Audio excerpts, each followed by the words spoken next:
A graça e paz, amém, irmãos? Queria te convidar a pegar a sua Bíblia. Você que trouxe smartphone, iPhone, papel, na sua casa, onde você estiver, abrir lá no profeta Jonas.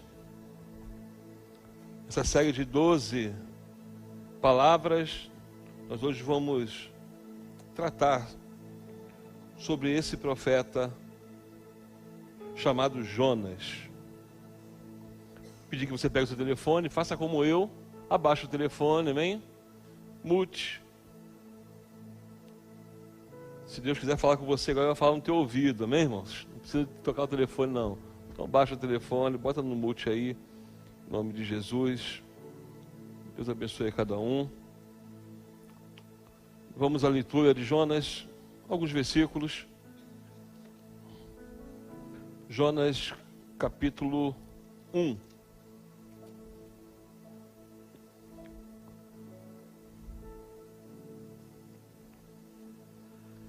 Veio a palavra do Senhor a Jonas, filho de Amitai, dizendo: dispõe-te, vai à cidade de Nínive e clama contra ela, porque a sua malícia subiu até mim. Jonas se dispôs, mas para fugir da presença do Senhor para Tarsis. E tendo descido a Jope, achou um navio que ia para Tarsis. Pagou, pois, a sua passagem e embarcou nele, para ir com eles para Tarsis, para longe da presença do Senhor. Vou dar um pulinho lá para o capítulo 4.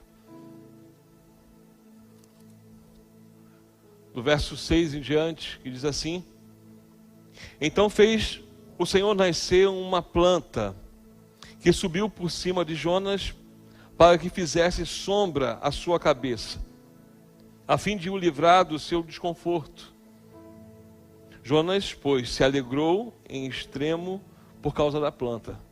Mas Deus, no dia seguinte, ao subir da alva, enviou um verme, o qual feriu a planta e esta se secou.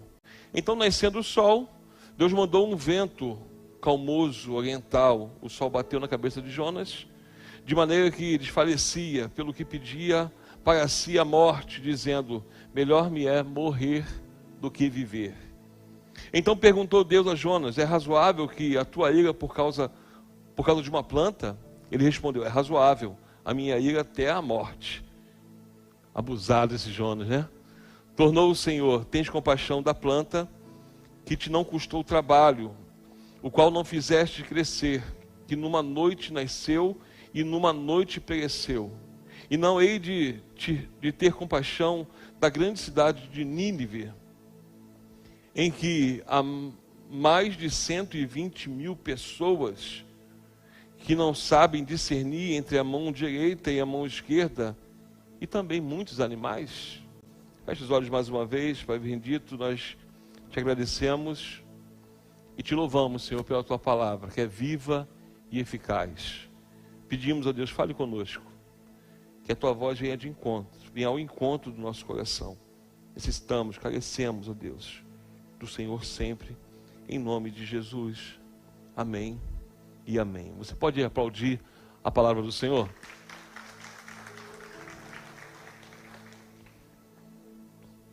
Nós viemos aqui desde Oséias, falando sobre profecias e trazemos sempre a localidade. E dentro de uma perspectiva missiológica, Jonas vai ser o primeiro profeta transcultural. Profeta que vai ter que romper o mar Mediterrâneo para levar uma palavra do Senhor. Jonas é um profeta que tem um desafio diante de si. Ele precisa enfrentar ventos, precisa enfrentar tempestade e precisa enfrentar um povo muito cruel. Por muitas vezes eu preguei sobre Jonas dentro de uma outra perspectiva. Tracei ali um panorama de Jonas, quando ele decide fugir do Senhor. E aí eu me lembro que a primeira vez que eu preguei sobre Jonas, eu observei que quando ele decide fugir do Senhor, ele tem as suas descidas. Primeiro ele desce para Jope, depois ele desce para o navio. O texto diz assim, depois ele desce para o porão, e depois ele desce lá no fundo do mar. E me lembro que uma vez eu lendo um livro sobre, foram 10.000 aproximadamente, 10.700 metros de profundidade. Uma descida após a outra por desobediência. Me lembro também que eu falei da outra vez que ele vai a uma cidade chamada Jope, que quer dizer beleza. O primeiro desafio é não sermos atraídos por aquilo que é belo. E ele decide a si mesmo sair em função de se esconder, de fugir de Deus. Mas o interessante é que quando eu comecei hoje a preparar esse sermão, foi um desafio enorme. Porque se tem uma coisa que é um desafio para nós, é romper com algumas características que nós temos em nosso coração, em coisas que nós aprendemos na nossa história, na nossa vida, e parece que aquilo é uma verdade absoluta. E trazendo a pauta de Jonas, nós vamos ver que pelo menos uma verdade que seria absoluta, uma verdade plantada nos nossos corações na década também de 90, de 2000, nós vamos ver que essa verdade ela é subjetiva, ela não é absoluta. O nome Jonas tem a expressão Ionã, que quer dizer pomba. Isso me chamou a atenção e eu fiquei algum tempo, pelo menos algumas horas, pensando por que pomba? Porque quando você para ler as escrituras e você vai fazer uma exegese, vai querer entender o texto em si, você vai ver que a palavra ela é totalmente diferente do que... A aplicação da palavra, dos nomes, é totalmente diferente daquela cultura. Hoje nós pegamos alguns nomes e nós damos esses nomes porque nós achamos bonito. A pronúncia, a verbalização ou a dicção é boa, soa bem demais. Quem nunca colocou o nome do filho Lucas porque achava o nome lindo, sem saber o seu significado? Eu falo isso porque quando conheci a esposa, nem era mãe ainda, e falou assim, o nome do meu filho vai ser, o primeiro filho vai ser Lucas. Antes de estar grávida. Ela falou que vai ser menino e ia ser Lucas. Por quê? Porque eu sou apaixonado por esse nome. É claro, de verdade, que tem uns pais e umas mães loucas, né? Que colocam os nomes que a gente não sabe por quê. Não tem significado bom e o nome é meio doido. Me lembro que uma vez eu fui ver os nomes mais doidos, tinha lá 1, 2, 3 de Oliveira 4. Eu falei, tá na identidade. 1, 2, 3 de Oliveira 4. Eu falei, não é possível nomes como esse. Botar nome de André é coisa de maluco. André até que é bonitinho, né? André até que é bonitinho. Mas tem uns nomes... Quem aqui tem um nome esquisito? Levanta a mão assim, que tem coragem. Ninguém tem coragem. Todo nome bonito, olha só. Tudo bom? Tudo bem, Júnior? Quer que eu fale aqui de cima? Que você não gosta muito do primeiro nome? Para quem não sabe, o nome do Júnior é Almir, não é isso? E ele não gosta do Almir. Eu não sei por quê. Alguém me perguntou, alguém estava falando esse nome, o significado do meu nome. Já foi a Graciele no ensaio. Eu fui ver o significado do meu nome. Foi você que falou isso? No ensaio? Foi quem, Elane? Alguém falou aqui no ensaio. E aí falando que coisa bonita o significado do nome. Eu vou falar o meu. Derivado de Lúcifer, Luciano. Que isso, mas calma aí, Lúcifer é uma coisa boa. Depois, quando ele é jogado do céu, que vem Satanás. Mas Lúcifer, aquele que carrega a luz. Então preciso saber da origem da palavra, é uma coisa boa. O Lúcifer não existe mais, amém, irmãos? Então você vê, é derivado, pastor, cuidado. Mas nós escolhemos por quê? Porque achar bonito. Olha que coisa linda, Celi. Que coisa linda, fácil, né? São 2 sílabas, fácil demais de se escrever, não tem problema nenhum, mas tem um nome. Uma vez eu era de uma igreja lá em Olinda, e a nossa igreja, ela é atrás do cemitério. Ela tem 2 cemitérios. Tem o cemitério normal e tem o cemitério israelita. Todas as pessoas que eu conhecia, minha irmã está rindo, né? Todas as pessoas que eu conhecia, elas passavam pelo lado do cemitério normal nosso, né? Ali, porque tinha luz, eu era meio doido e passava no meio dos dois, que não tinha uma luz, né? Eu entre os dois. Achava muito crente, né? Me achava muito crente naquela época. Também com 10 anos, se Deus não proteger, só Jesus, né? Também com 10 anos eu subia aquilo lá sozinho, não estava nem aí, ia para a consagração, ia para a vigília, dava volta de joelho na igreja, e eu estava lá em cima, né? Eu tinha um amigo nessa época, e o nome dele é Tropetônio. Lembrou, Nete? Tropetônio. Para gravar o nome já foi uma luta. Eu fiquei pensando, o que levou uma pessoa a botar o nome de Tropetônio? Deixa eu buscar um significado, uma simbologia. Não tem. Mas gostou. Mãe, é ela que cria, ela que botou no mundo, ela decidiu botar, pronto, e acabou, não tem explicação. Mas nessa realidade aqui, essa escolha de nome é totalmente cultural. A cultura hebraica ela tem a ver com o princípio espiritual, ela tem a ver com o significado e etimologia da palavra, significado. E Jonas quer dizer pomba. E eu fiquei, matutando à tarde, por que Deus escolhe uma pomba para uma missão tão difícil? Se nós somos entranhados em nossas mentes, que nós temos que ser águias o tempo todo. Que nós temos que ser imponentes o tempo todo. Que a nossa visão tem que ser de águia o tempo todo. A águia é poderosa demais. A percepção cilíndrica dela é maravilhosa. Quando ela quer descansar, ela não vai diante de uma rocha e descansa. Não, ela paira. Porque é muito. Quando vem uma tempestade, ela vai acima das nuvens. Eu fiquei pensando por que Deus escolhe aqui uma pomba para um trabalho tão difícil. E veio a palavra do Senhor, agora traduzindo para a gente entender o que nós queremos dizer, não a Jonas, mas a uma pomba. Eu fiquei pensando por que não uma águia dentro de uma perspectiva que nós entendemos sociocultural, religiosa, tão triunfalista. Eu não quero aqui acabar com os sermões que falam sobre águia, amém? Tem o seu propósito, tem a sua finalidade, tem a sua importância, mas hoje Deus não veio te falar que você vai ser uma águia. Deus vai te falar hoje que nós precisamos ser uma pomba. Porque não dá para ser águia o tempo todo. Algumas coisas nas nossas cabeças que estão entranhadas, nós precisamos, partir desse princípio, dessa coisa enraizada na nossa mente, que nascemos para ser águia. Eu quero que você hoje, com muito carinho, receba essa palavra, não falando o seguinte, pastor veio para destruir essa visão, não. Eu vim para dizer para você que a águia, sim, ela é imponente, mas também é individualista. Você não vê grupo de águias.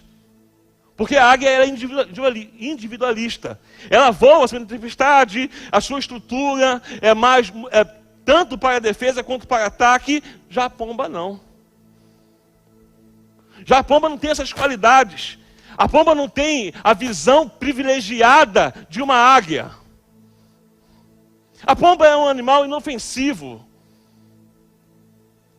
E para essa missão Deus chama uma pomba. Precisamos desconstruir essa questão nossa vitoriosa o tempo todo. Você é águia, você é vitorioso, você vai sobre, você pode.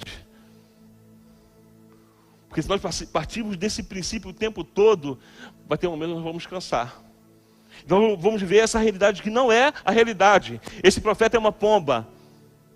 Gênesis capítulo 8. Olha a importância da Bíblia. Algumas delas, não separei todas porque não dá tempo hoje. Algumas importâncias da Bíblia. 371 dias do dilúvio. O que Moisés faz? Solta um corvo e solta uma pomba. O texto vai dizer lá, a partir do versículo 8, do capítulo 8 de Gênesis, que a pomba, ela vai e ela volta, porque não encontra lugar para pousar. O corvo não. Tem bicho morto é comida, tem gente morta é comida. A águia, a pomba, ela volta. O texto vai dizer que Noé, ele recolhe a pomba, coloca de novo dentro da arca, depois de 7 dias, ele solta novamente a pomba, aí a pomba vai. E quando ela volta, ela traz uma folha de oliveira. Isso ficou na minha cabeça, por que ela traz uma folha de oliveira? Primeira coisa, a pomba vai e volta, porque a primeira vez ela não pisa em pureza. Ela não pisa em qualquer lugar. E por isso que ela volta. Segundo, 7 dias ela vai e ela volta. Porque a pomba ela é fiel aos seus relacionamentos. Tanto é que na Primeira Guerra Mundial, na Segunda Guerra Mundial, você vê que eles iam lá e mandavam mensagens por um pombo. Ela é fiel aos relacionamentos. O corvo não. Por que Noé não solta uma águia? E quando ela volta a segunda vez, ela traz um ramo de oliveira, uma folha de oliveira. Sabe o que quer dizer? Esperança. A pomba não pode trazer, não traz comida, não traz boa notícia, mas traz esperança, porque ela é fiel ao seu relacionamento. E às vezes nós temos que romper com algumas áreas. A nossa vida, às vezes, vai ser romper com algumas áreas. Porque não dá para dar um tempo todo com a pessoa que quer ser águia em tudo. A todo momento. Vai dizer, mas pastor, calma aí. Lá em Isaías, vai dizer que ele vai dar asas, olha só, vai dar asas como águia. Não fala que você vai ser uma águia. Assim como Jesus, lá em Mateus, capítulo 8, vai dizer, vocês precisam ser inofensivos como a pomba.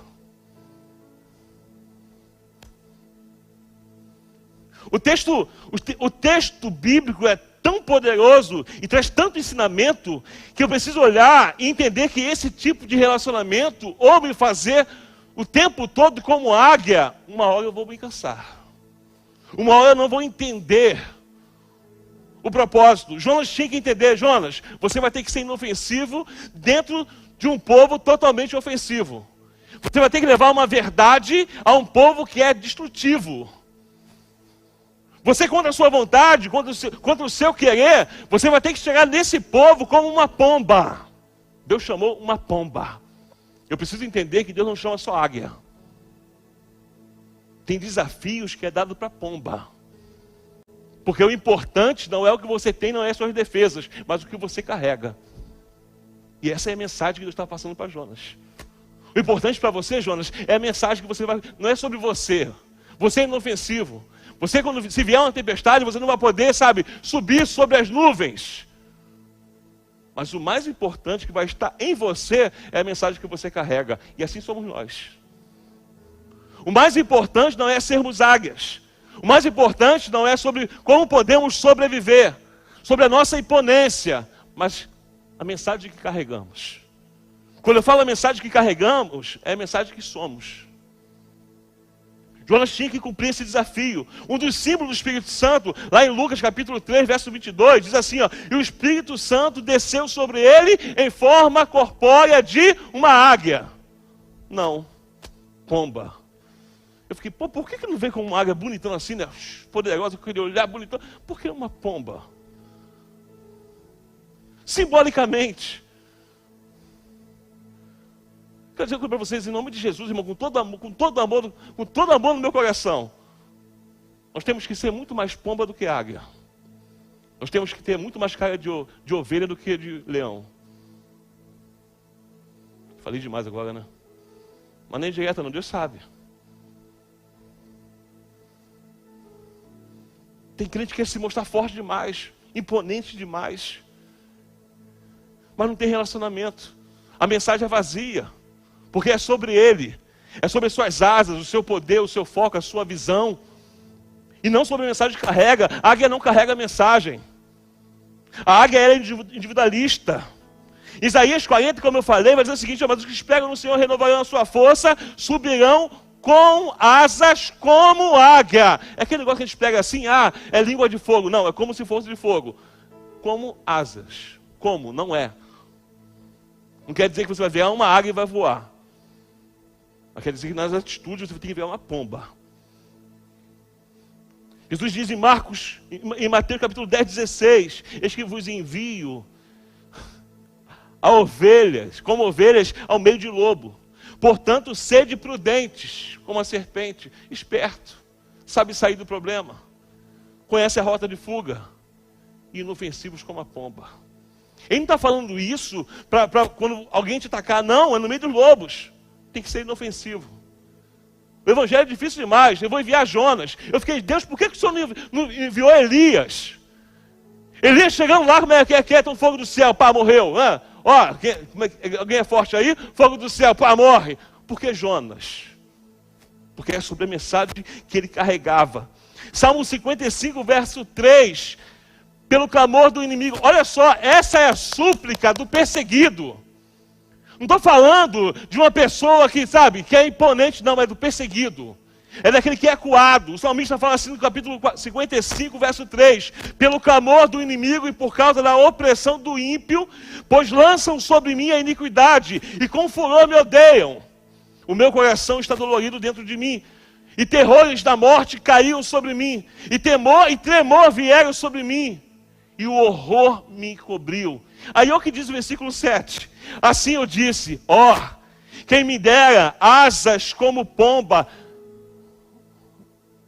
Irmãos, o salmista, acuado, angustiado, com medo, ele fala para Deus, quem me dera ter asas como de águia, como de pomba. E completa dizendo assim, para que eu possa descansar. Isso, eu falei, o que tem a ver descansar? Sabe por quê, irmãos? Esse descansar aqui, grave isso, sabate. E sabate não é dia, é verbo. Quando o salmista fala assim, eu quero asa como de pombas, é porque a pomba tem que descansar toda hora. E aí, como o sabate, o descanso, não é dia, é verbo, quem é o verbo que se fez carne? Jesus.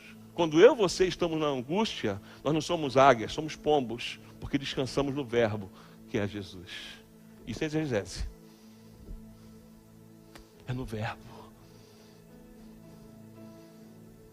Tem gente que quer voar, no meio da angústia quer voar, sabe? Quer estar acima, quer mostrar, sabe, o seu poder, a sua força, a sua eloquência, o tempo que eu tenho de igreja, as minhas responsabilidades sempre foram maiores que as suas, eu sei muito mais do que você. Aí Deus me ensina, Luciano, tem que ser pomba, porque pomba tem asa para descansar. E aquele que quer ser socorrido por mim no momento da angústia, descansa no verbo, no sabate, que sou eu, Jesus. Só estamos no primeiro versículo, amém, irmãos? Só estamos e vem a palavra do Senhor a Jonas, Yonã, pomba. Não é desmerecer as palestras, porque voar e encontrar descanso, só aquele que é pomba, quem é águia não precisa de descanso. A sua imponência para. Bem certo que as histórias de águias, quando veio maximizar a questão de se dizer, você é águia, repita comigo que você é águia. E em algumas palestras, as pessoas gritando alto aquilo, era importante para o momento, batendo asa, eu vou falar, grite, bota a mão no coração, eu sou pomba. Sabe por quê, irmãos?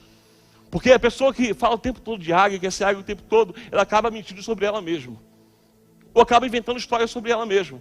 Você lembra de uma história que corria aí, na internet, em muitas palestras, que a águia, ela para poder se recuperar, ela voava alto, e aí se escondia, e ela entrava num processo de automutilação, para que as garras nascessem de novo, os bicos de novo, se renovava, lembra disso? Não é verdade. Quando isso acontece, é um problema totalmente patológico. Quando isso acontece, é o estresse que ela tem. Mas não para se renovar. Porque é o que acontece com ela naturalmente, como a sua unha. Quebrou, nasce outra. Não precisa desse processo. A águia vive 30 anos, 40 em cativeiro no máximo. E aí nós acabamos inventando histórias para parecermos mais imponentes do que queremos ser, do que nos apresentamos. E aí Jesus, lá em Isaías 59, verso 11, traz uma verdade sobre a pomba. O que ele fala assim, Isaías 59, verso 11. Enquanto uns querem ser águia, porque só precisam de si mesmos para se recuperar, porque encontram, sabe, lugares altos onde o inimigo não chega, existe uma mentira de uma auto-recuperação, é individualista em tudo, até em resolver as suas questões internas. Olha o que a Bíblia fala sobre a pomba. Essa é a verdade.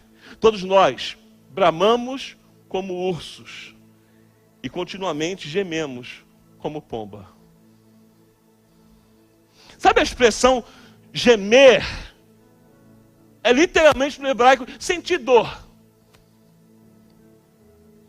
E aí qual é a interligação que se tem quando nós levamos a Deus gemidos inexprimíveis? Quem é que pega isso e traduz? É o Espírito Santo. mas só tem esse processo de gemer, de sentir dor, de dizer, eu preciso do Senhor, quem é pomba? Quem quer ser águia, prefere se recuperar sozinho, mesmo que seja uma história. Deus chama Ionã, pomba, para um grande desafio. Eu tenho 8 minutos de não sair do primeiro Jonas ainda. E continua dizendo o seguinte, ó. Ionã, Jonas, filho de quem? E aí não fala quem é Amitai. Mas só que lá em 2 Reis, capítulo 14, verso 25, diz o seguinte, ó. Também este restituiu o termo de Israel, desde a entrada de Amate até o mar da planície, conforme a palavra do Senhor Deus de Israel, a qual falaram pelo ministério do seu servo Jonas, filho do profeta Amitai. Esse é Amitai. Ele é profeta. É assim que Jonas cresce. Jonas cresce num ambiente profético, numa casa de profeta.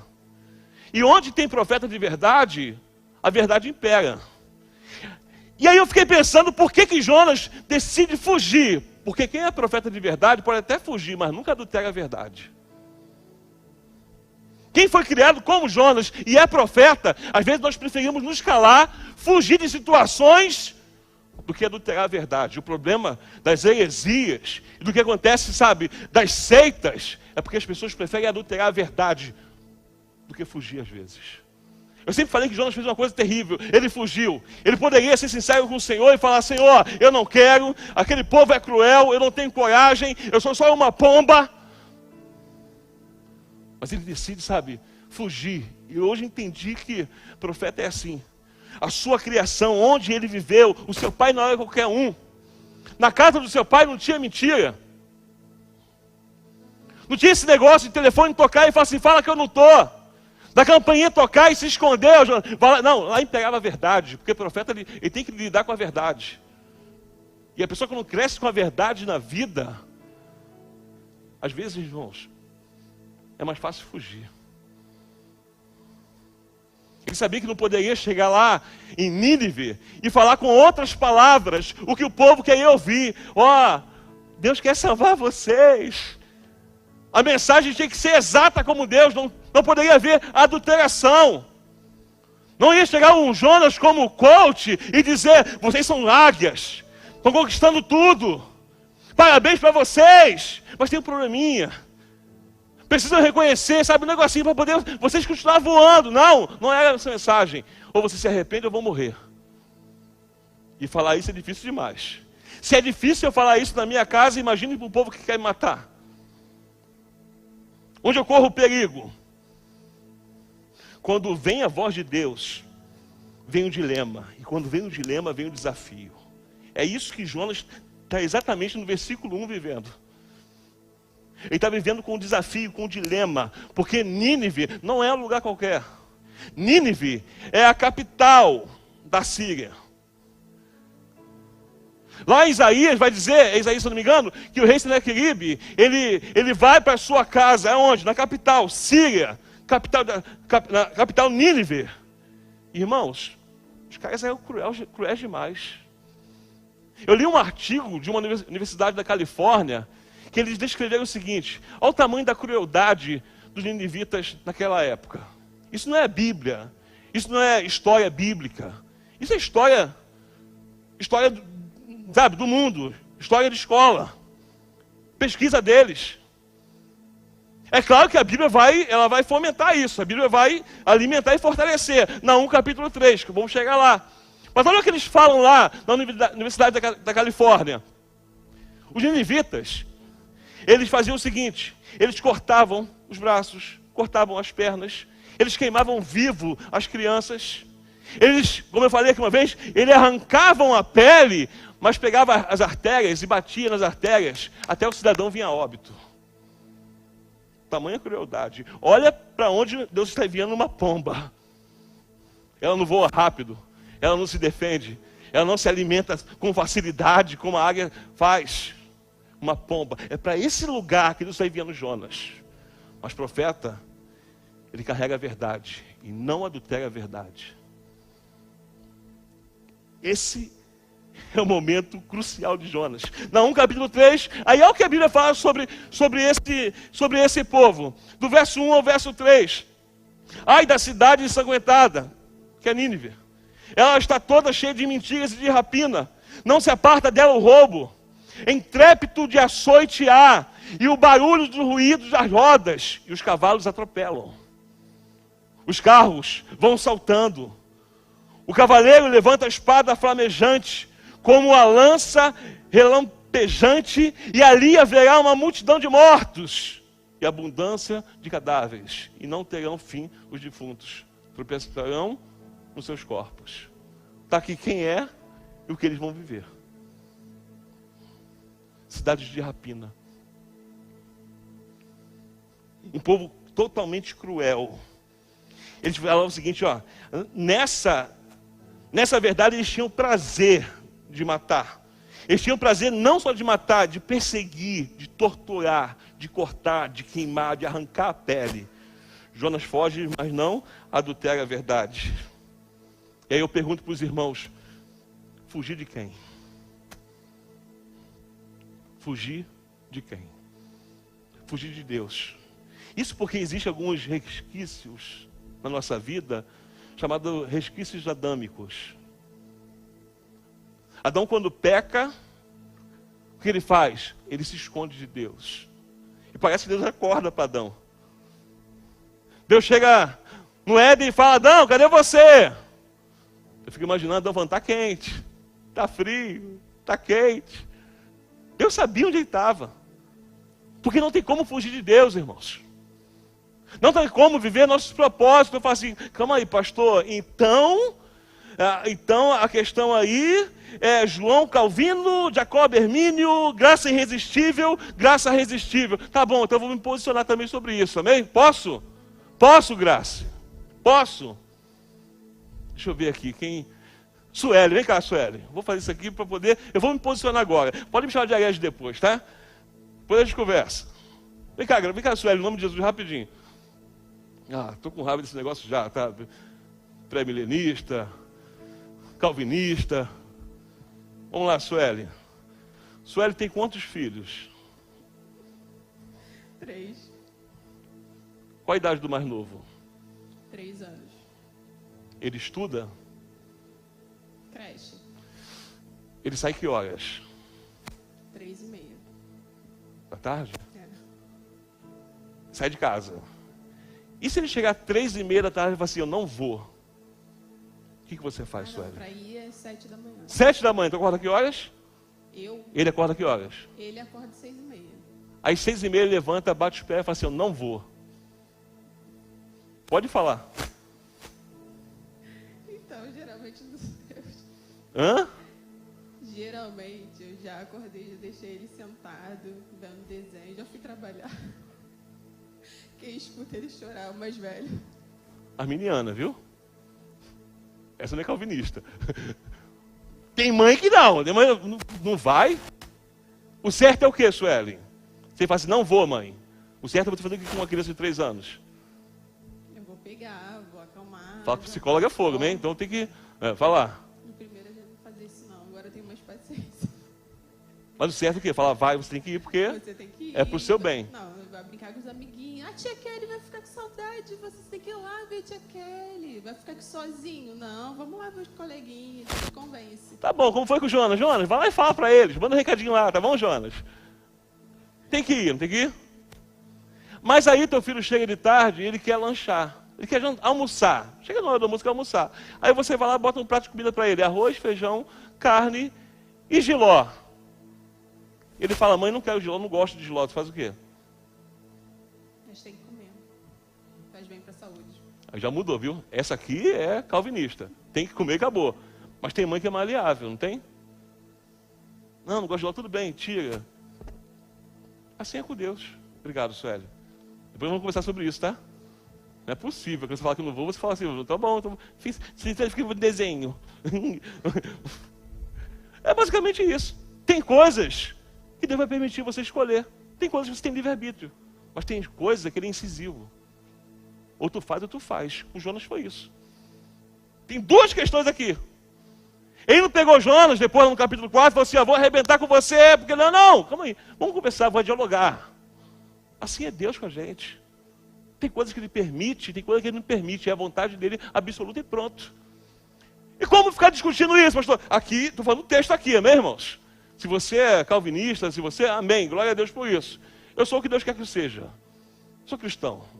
Vai do momento, vai com o que Ele quer. Se eu falar assim, você pode escolher, eu escolho. Se Ele falar faz, eu tenho que fazer. É isso que acontece aqui. Mas como fugir de Deus? Aí a expressão, acabou meu tempo já há muito tempo, né? A expressão é Salmo 139, versículo 7. Olha o que o salmista fala a respeito daquilo que é, daqueles que pensam que podem fugir de Deus. Você pode fugir para a balada, você pode fugir para a churrascada, você pode fugir para a noitada, você pode fugir para o prostíbulo, pode fugir para onde for, mas de Deus ninguém se esconde. Não adianta. Olha o que ele fala. Para onde me irei do teu espírito? Ou para onde fugirei da tua face? Se subir ao céu, lá tu estás. Se fizer no inferno a minha cama, eis que tu ali estás também.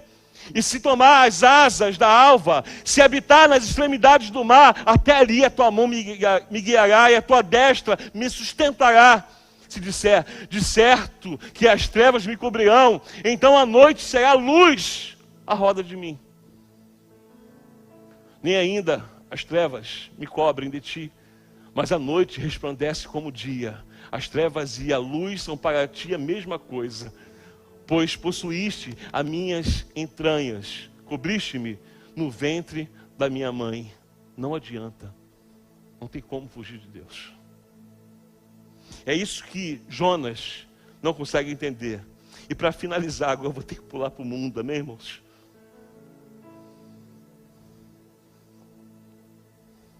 Vou pular não, vou encerrar aqui, amém, irmãos? Semana que vem eu termino, melhor, né? Amém, irmãos? Acho que também é falta de respeito comigo mesmo, né? Eu pular tudo aqui porque...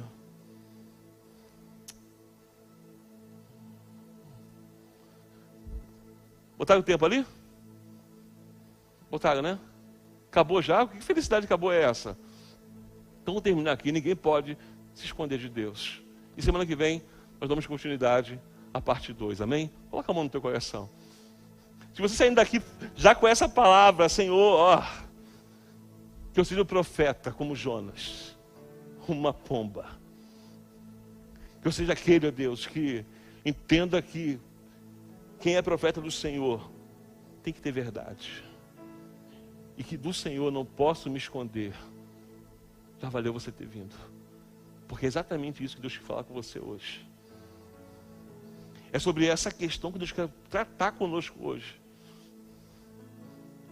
Parar de querer ser águia o tempo todo. Parar de querer ser imponente o tempo todo. Entender qual é o conceito de depender de Deus. Ter asa como de pomba, porque descansa nele. Ele é o nosso descanso. E é isso que Deus quer falar conosco. Pai, nós te agradecemos nessa noite em nome de Jesus pela tua palavra que é viva, a tua palavra que é eficaz. Bendito e exaltado seja o teu nome, Jesus. Muito obrigado, Deus, porque a tua palavra é viva e eficaz e ela nos alimenta. Ela nos redireciona. Ela é o que precisamos, ó Deus, para sermos pessoas, servos melhores do Senhor. Nos ensina, ó Deus, a ser como Jonas. Às vezes pagar um preço, mas nunca desviar da verdade. Nunca adulterar a verdade. Tira de nós toda mentira em nome de Jesus. Tudo que não provém do Senhor.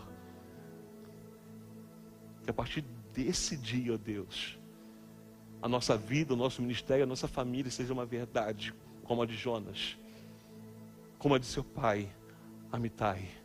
Verdade. É isso que eu te peço e sou grato. Em nome de Jesus. Você pode aplaudir o Senhor, amém?